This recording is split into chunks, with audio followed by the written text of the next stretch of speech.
चतुर्भुजी भगवान कहावे, हर हट डोर बंदे सब आवे। नीचे से भरकर आती थी, फिर खाली हो जाती थी, फिर जाती थी, फिर खाली हो जाती थी। इसको अरहट का कुआं बोलते हैं, क्योंकि वर्तमान के बच्चों ने अरहट नहीं देखे, हमने देखे। हमारे समय हम बालक थे तब तक कहीं ना कहीं इनकी थोड़ी सी नामो निशान कहीं कहीं इधर जहाँ नहर का व्यवस्था नहीं थी सिंचाई की, वहाँ ये देखने को मिलते थे। अब तो इनका नामो निशान ही मिट गया। ये देखिएगा, ये अरहट का कुआं लोई,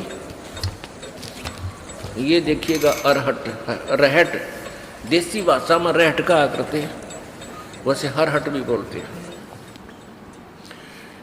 हरहट डोर बंदे सब आवे, ये कोटिक करता फिरता देखा, हरहट डोर कहूँ सुन लेखा। ये करोड़ों करता जो बने फिरे थे, कहते हमने 84 लाख योनियों में भटकते देखे। ब्रह्मा विष्णु महेश ये वो पुण्यात्मा है जो कभी परमेश्वर कबीर जी की शरण में रहे हैं और ये पार नहीं हो सके, ये काल का हाथ लाग गए और काल भगवान ने इनको अपने पुत्रों के रूप में जन्म देकर इन यहाँ का इंचार्ज बना दिया है। पुण्य इन्हीं का है, इनसे एक्स्ट्रा फिर तप करवाता है, इनमें बैटरी चार्ज कर लेता है और फिर इनसे अपना उल्लू सीधा करता है। फिर ये ब्रह्मा मर जाएगा, 7 ब्रह्मा की फिर नया ब्रह्मा जन्म करके उत्पन्न करके ये रख देगा काल। 7 ब्रह्मा की मृत्यु के बाद एक विष्णु जी की मृत्यु होगी और 7 विष्णु की मृत्यु के उपरांत एक शिव की मृत्यु होगी। और जो अब वर्तमान में ब्रह्मा विष्णु महेश चल रहे हैं, ये 84 लाख योनियों में चले जाएंगे, साधारण प्राणी बन जाएंगे और नई पुण्यात्माओं को इसी पद पर विराजमान कर देगा। इसलिए सूक्ष्म वेद में कहा कि कोटिक करता हमने फिरता देखा, हरहट डोर कहूँ सुन लेखा। हरहट डोर कहते चतुर्भुजी भगवान कहावे, ये हरहट डोर बंधे सब आवे। ये अरहट का कुआं लोई, यागल बंधा है सब कोई, कीड़ी कुंजर और अवतारा, हरहट डोर बंधे कई बारा। हरहट डोर किसे कहते हैं? पहले पुराने समय में सिंचाई का साधन, किसानों के पास एक कुआं होता था, कच्चा कुआं खोदते थे,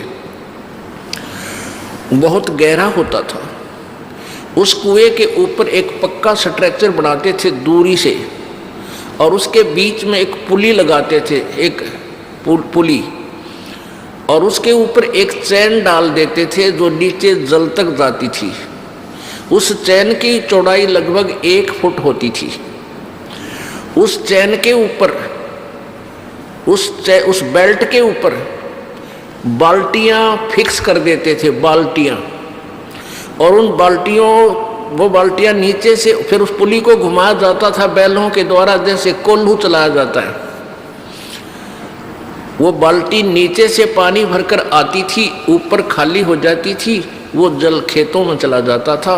वो खाली बाल्टी फिर नीचे जाती थी, नीचे से भरकर आती थी, फिर खाली हो जाती थी, फिर जाती थी, फिर खाली हो जाती थी। इसको अरहट का कुआं बोलते हैं। आपको उसका एक चित्र दिखाते हैं, क्योंकि वर्तमान के बच्चों ने अरहट नहीं देखे, हमने देखे। हमारे समय हम बालक थे तब तक कहीं ना कहीं इनकी थोड़ी सी नामो निशान कहीं कहीं इधर जहाँ नहर का व्यवस्था नहीं थी सिंचाई की, वहाँ ये देखने को मिलते थे। अब तो इनका नामो निशान ही मिट गया। ये देखिएगा, ये अरहट का कुआं लोई, ये देखिएगा अरहट, रहट देसी भाषा में रहट कहा करते हैं, वैसे हरहट भी बोलते हैं। ये अरहट है, यो अरहट का कुआं लोई, यागल बंधा है सब कोई, ये कीड़ी कुंजर और अवतारा, हरहट डोर बंधे कई पारा। ये कुआं है एक, ये कुआं है, ये कुआं है, ये वाला इसकी साइड एलिवेशन दिखा रखी है, तो सोच लो 20 से काट के। और ये है एक पुली, ये व्हील सा होता था, इसके ऊपर ये चैन लटक रही है, ये वाली, और इसके ये बाल्टियां फिक्स कर रखी हैं। और ये ऐसे चलता था, तो ये यहाँ से पानी भरकर, ये पानी से भरकर ऊपर आती हैं और यहाँ खाली हो जाती है। यहाँ से ये जल खेतों में चला जाता है और ये फिर ऐसे आ जाती हैं, फिर यहाँ से भरकर फिर आती हैं, फिर खाली हो जाती हैं, फिर आती हैं, फिर खाली हो जाती है। ये चक्कर चलता रहता है। ये जन्म मृत्यु का चक्कर बता रहे हैं परमात्मा कि ये अरहट का कुआ लोई, या गल बंधा है सब कोई। कीड़ी यानी चींटी, और कुंजर माने हाथी। कीड़ी कुंजर, और ये अवतारा, ये ब्रह्मा विष्णु महेश जैसे, और इनके आगे अंश अवतार राम कृष्ण जैसे। कीड़ी कुंजर और अवतारा, हर हट डोर बंधे कई बार मर लिए जन्म लिए ये थारे भगवान। ये चतुर्भुजी भगवान कहावे, हर हट डोर बंधे सब आवे। ये कोटिक करता फिरता देखा, हर हट डोर कहूँ सुन लेखा।